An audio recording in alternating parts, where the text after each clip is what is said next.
All right. Good morning. Just want to start by congratulating Todd Yeagley and our soccer program on being regular season and conference tournament champions. Once again, their just continued success and being the class of soccer in the Big Ten is impressive. So congrats to them and wish them the best in the tournament. Wanted to recognize some of our players for the week from this past week. The scouts, they continue to do a tremendous job getting us ready. Ray Stewart, Aaron Stewart, defensive scout team players of the week. Offensive scouts were Eli Yoakum and Darren McCauley. And then special team scouts were Jackson Wasserstrom and Clayton Allen. So guys continue to work really hard for our team, help us get prepared. Obviously, still just a tough loss on Saturday. Super proud of our fight of our team and just the ability to give us a chance at the end. Really encouraged by the growth of our offense and their development. Very disappointed in our defense. It's just it's on me. It's my responsibility. Take full responsibility for that. And as head coach and that side of the football must play better and really just didn't get the job done. And we definitely played well enough offensively to win the game. So opportunity this week is tremendous. Being the brass platoon, a huge opportunity for our team. Our guys understand and thought we had a really good day yesterday, coming back, bouncing back and getting their minds right and having a good day together. And that's our whole focus now is get ready for our first trophy game we have of this season. And big opportunity. Michigan State's a very talented football team that just very obvious when you watch film, very physical, plays very, very hard. Just a lot of respect for them staying together and fighting, and it's obvious on film that's what they've continued to do. So big week for us, important game. Can't wait. Questions? Coach, with a bowl opportunity off the table, a couple weeks left, I know you want to do right by the seniors and try to win out, but how do you balance maybe trying to get younger guys some more reps for development for the future? Kind of what's your philosophy on that? Yeah, I mean, I think there'll be some that will naturally be involved just because of the some guys getting nicked up or dinged up this time of year. But the objective is win the football game Saturday and the following week as well. So two very, very important games for us, for our program, and for everything moving forward. So bottom line is that, yes, some of those younger guys are going to be have opportunities because of their development throughout the season and get those chances during these last couple weeks of practice. But at the same time, the goal is to win the game. Yeah, what's kind of the plan this week in practice in terms of addressing some of the miscommunications and breakdowns defensively and just how you're going to try to go about fixing that? So I think from day one, just continued reps on possible scenarios that happen within a call with motions and movements, different things like that, and just continue to make sure all the guys that are going to play are fully prepared for that. And from starting with the walkthroughs all the way through even some post-practice work to making sure that those get fixed and get corrected.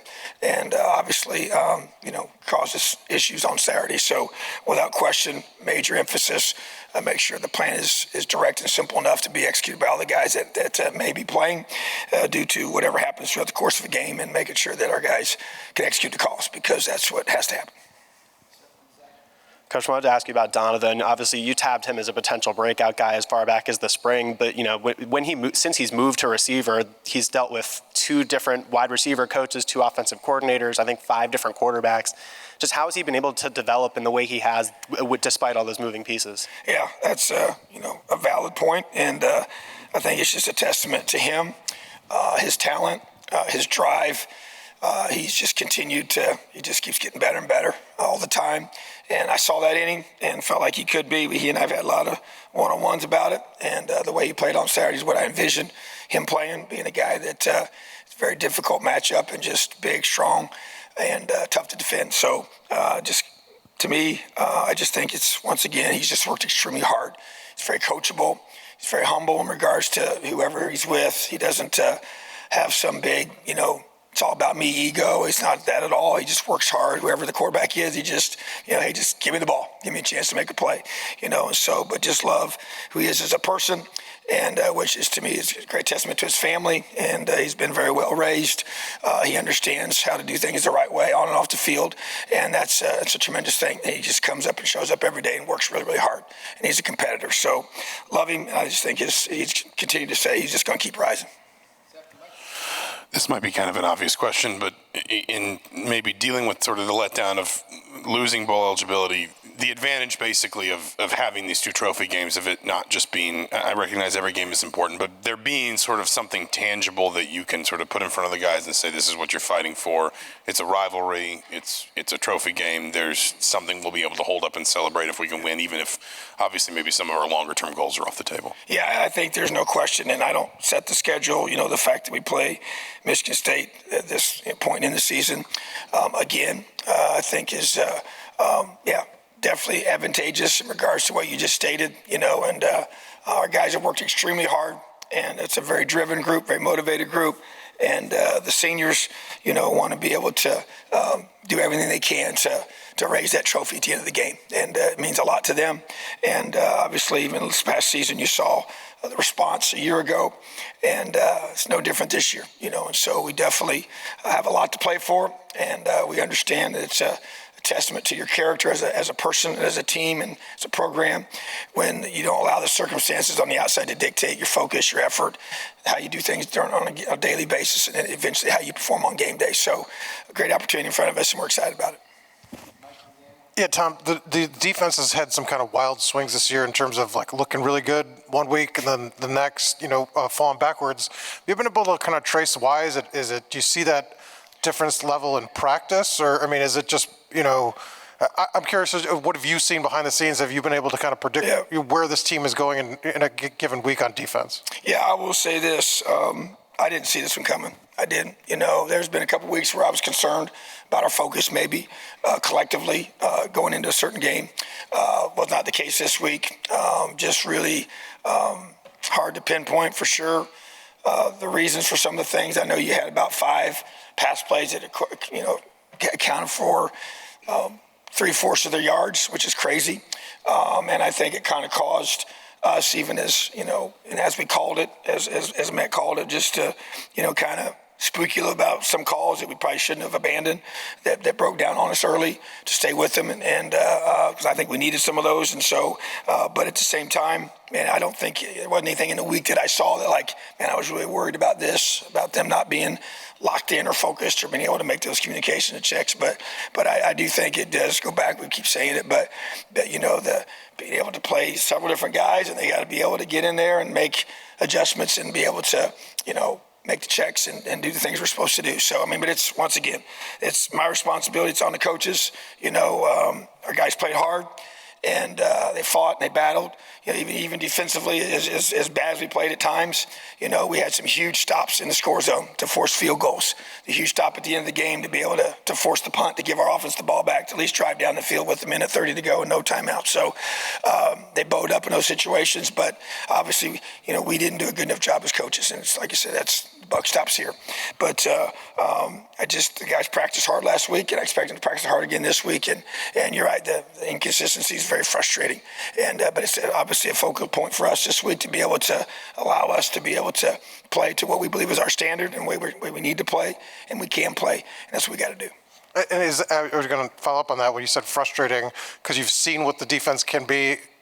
Does that make it harder each week when you fall back? Oh yeah, I think there's no doubt. I mean, it's human nature. I mean, if you didn't think they could do it, you know, it's just okay. You know, you just kind of. But when you see, you know, the product that can be put out there on a consistent basis, and when it doesn't happen, especially when you see how well we were playing offensively and on the road, and an opportunity that was so massive in front of us, is just, you know, really, really, you know, difficult to accept, you know. So, but at the same time, you know, there's a reason for everything, and we got to face it and identify it, you know. So yeah, it is a hard pill to swallow, but you know what, we got to own up to it and move forward. With Aaron Casey, Saturday being the last time that he'll be playing in Memorial, when you kind of reflect back on his recruiting process to now, what are you kind of most proud of and how far he's come? You know, I would say just the grit and perseverance that he's displayed, you know, hasn't been easy for him. Didn't just come here and become the guy right away. Took several years. Most guys aren't willing to do that. They're not willing to wait. He's showed tremendous just diligence and being true to himself. He's been very consistent on and off the field. There's never been a guy that's ever caused any issue whatsoever. Even when he's young and wasn't getting to play, just always where he's supposed to be, doing what he's supposed to do, and just growing step by step.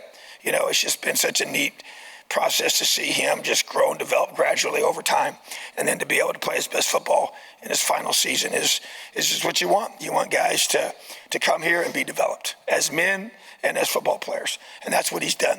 And through all that, he's been consistently taking care of his business in the classroom and representing his family in a first-class way in all that he does. So that, to me, is to see a young man come here and fulfill his full potential, maximize that. It's what you want for your guys. And we had a vision for him as a player when he got here, and he stayed true to that. He stayed with us, and it's neat to see him rewarded for that. Coach, asking about Andre Carter, kind of in the same light. He's only been here for the 1 year, but in getting to know him and learning his backstory, it seems like he's been a pretty well representation of your program. Just looking back on him this year, his impact, what do you take most from him?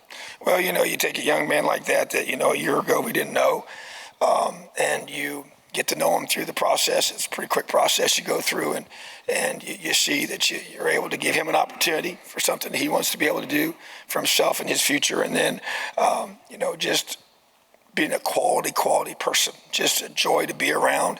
You sit down with him one-on-one. He has a good heart for people. He cares. He's been through a lot.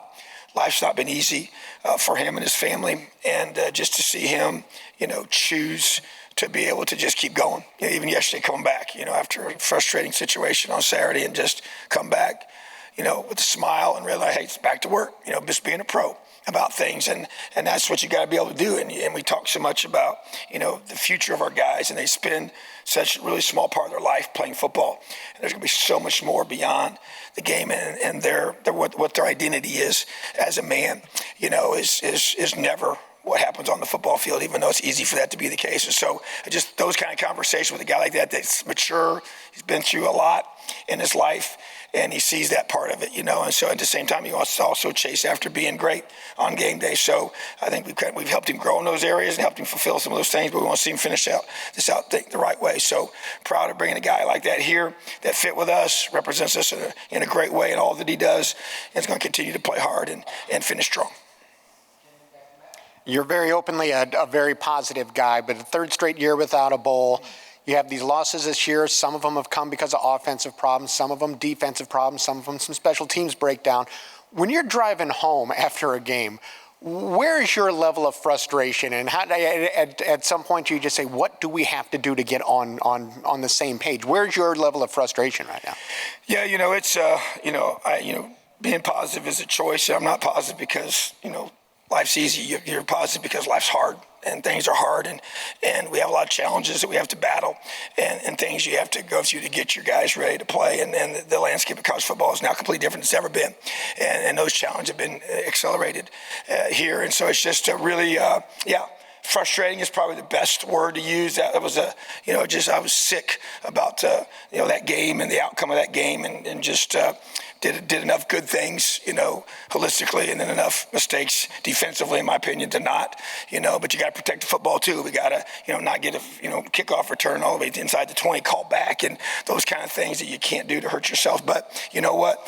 That's just being able to, the margin for error is very, very small, and to be able to eliminate those mistakes and all three phases to work together, and when they all do, we have a chance to be a really good football team. And so, but yeah, it's been very frustrating without question, and at the same time, I'm responsible, so I'm in charge. It's our program. I've been put in position to lead it, and when you don't get the results you want, it's on me, and so yeah, it's hard to sleep. You don't, you lay your head down and you got a million things going on in your head. And you want it so bad for your kids, your players, our families, our coaches, their families, our fans, our university, everybody I represent. You feel all that. And so I'm just going to keep battling, keep fighting. But at the same time, yeah, it's been hard. Be real honest with you, and we gotta adapt and adjust to the new world that we're in, and it's different. There's no question about it. And with the changing of the rosters and different things that go with that. So, but at the end of the day, we're gonna stay together, keep arms locked, and just keep fighting, keep building, and that's what we're gonna do. And we got a chance to finish out with 2 huge trophy games that mean a whole lot to this team, to this program, and to this university, and that's the plan. Coach, obviously, Rod Carey came in, excuse me, not an easy situation coming in midstream, taking over the offense. Just talk about, I mean, from the outside, there's been tangible improvement. Just talk about what you've seen as far as improvement each week with the offense and him, leading things. Yeah, I think, really, really proud of him and the job he's done with our offense. I think obviously Saturday was a great, proof of that he's done a really good job of bringing the staff together first and then bringing the offense together and being able to just see a little bit of growth every single week.